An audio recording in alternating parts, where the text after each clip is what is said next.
US, Israel, Iran tension का impact Indian stock market पर क्या हो सकता है? कौन से सेक्टर में पैसे आ सकते हैं और कौन से सेक्टर में प्रेशर आ सकते हैं? Let's decode it logically. पहला, ऑयल एंड एनर्जी इम्पैक्ट। सबसे पहले बात क्रूड ऑयल की।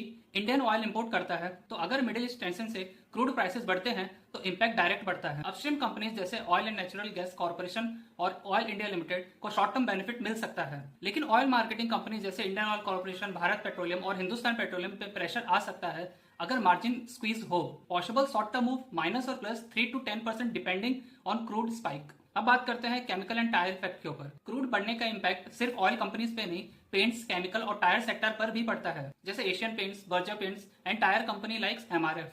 रॉ मटेरियल कॉस्ट बढ़ने से मार्जिन पर प्रेशर आ सकता है। शॉर्ट टर्म डाउनसाइड 2 से 8% वॉलेटिलिटी पॉसिबल है। तो आइए देखते हैं डिफेंस सेक्टर के ऊपर क्या इम्पैक्ट पड़ता है। जियोपॉलिटिकल टेंशन का एक पॉजिटिव एंगल भी होता है डिफेंस स्टॉक। इंडिया में कंपनी जैसे Hindustan Aeronautics Limited, Bharat Electronic Limited और Bharat Dynamic Limited investor interest attract कर सकते हैं। Future defence spending expectation sentiments को सपोर्ट कर सकता है, जिसमें शॉर्ट टर्म मूव देखने को मिल सकता है। 5% से 15% spike possible during strong movement phases. Gold and safe haven.